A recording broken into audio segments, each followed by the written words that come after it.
Welcome back to the show. Great to be here.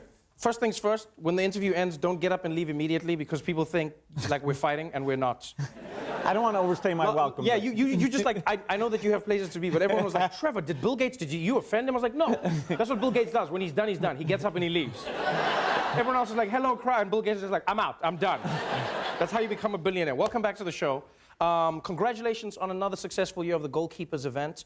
Talk to us a little bit about Goalkeepers, because people know that you're involved in philanthropy. People have heard of you and Goalkeepers. We see fantastic names like Yara Shahidi being involved. But what is your intention with the Goalkeepers event? What are you trying to inspire in people? Well, all the countries in the United Nations made a set of commitments to improve the state of life, to get rid of disease, to fix climate change. And those goals, sustainable development goals, we need every year to sit down and look at, are we making progress? Right. We need to celebrate the heroes who are inventing new tools or doing work in the field. And we need to see if people are falling behind, how do we double down on that?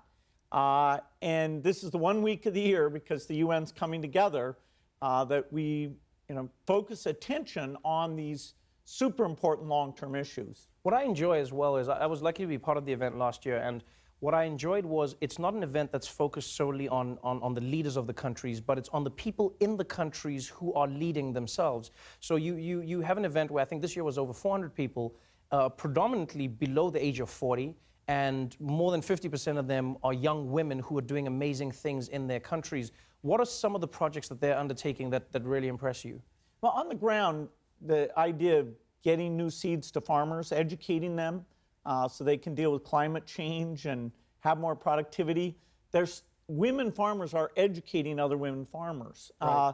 Women are creating women's groups where they come together, educate each other about avoiding childhood marriage, talk about is the government, is the teacher showing up? Right. Are the vaccines there? And that kind of accountability really grows up from the community level, particularly with women as they band together. And so that's the kind of movement that we want to scale up, and in fact, we'd love to see it all over Africa. It's something that's growing in Africa, and one thing that has struck me is you're one of the most optimistic people I've met. And part of me goes, because you're a billionaire. I mean, I would look up and be like, yeah, I'm optimistic because of that. But you've been on the ground for a long time, and you've seen massive changes, predominantly in Africa and in Asia as well.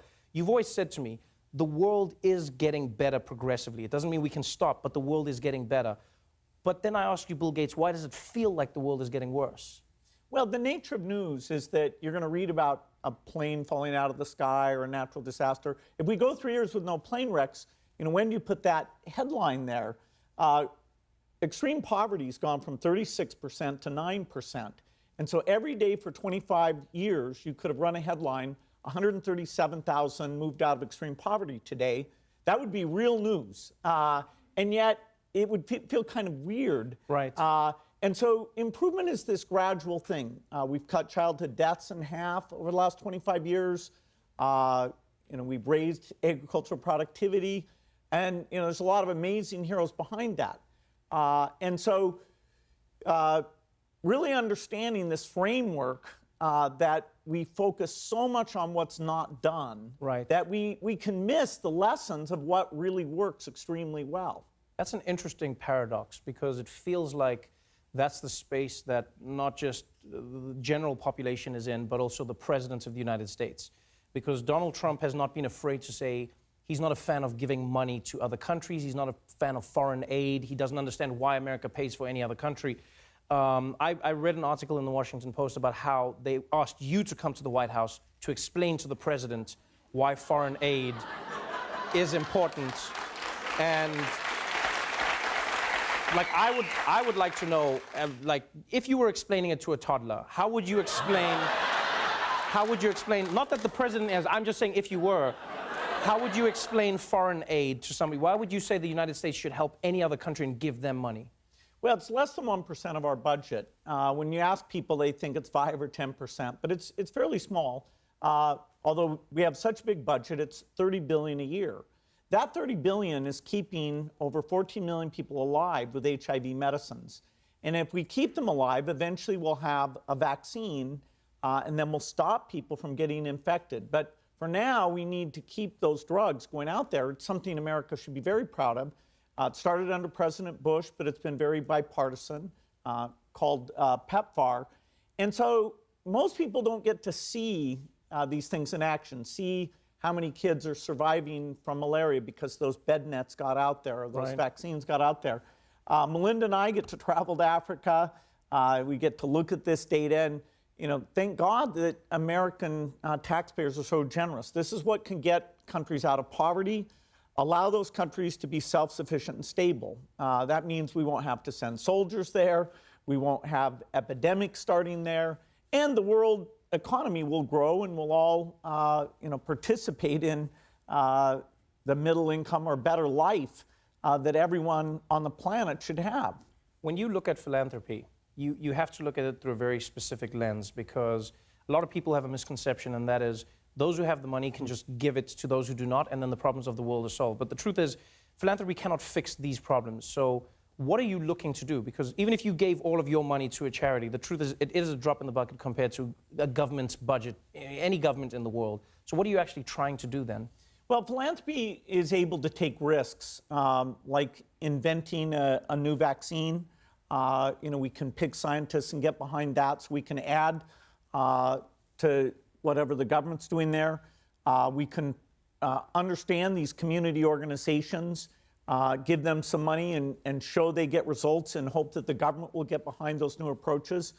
The idea of improving seeds, actually the Rockefeller Foundation funded the Green Revolution that saved hundreds of millions in Asia because the crops were so much more productive. Now we need to do that again to fight against climate change and the smallholder farmers who will suffer from that. So we can make risky bets, and if you come up with improvements, then you've really got to go to the governments. Because as you say, of the world economy, philanthropy is 0.1%. Not gigantic, but enough to back scientists, enough to back pilot studies, enough to try and change the culture of some of these delivery systems so that they really work well.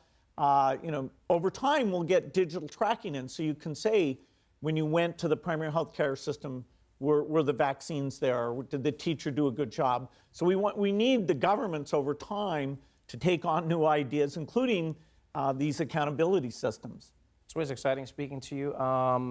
I know that the Goalkeepers event is moving forward. I know this year you celebrated 100 years of Nelson Mandela and how he inspired goalkeepers. Looking at his legacy, looking at the people you've spoken to, what are you hoping that as humanity we can achieve in the coming years? Well, we had Gracia Michel, who is Nelson Mandela's wife, come, and she was so eloquent about how he believed in principles, and he stuck with them even when it looked bleak. So some things look bleak right now. Some of the trends don't look all that good, that humans aren't as willing to help each other, and take these kind of long-term views and solve these tough problems. But, he was such an example. And that's incredibly inspiring. I think the young people in the room were all tearing up as she talked about him, and how we should all take that spirit of sticking with what we believe in and carry it forward. Thank you so much for being on the show. Great to see you again. For more information about the Bill and Melinda Gates Foundation and the Goalkeepers Report, go to gatesfoundation.org/goalkeepers. Bill Gates, everybody.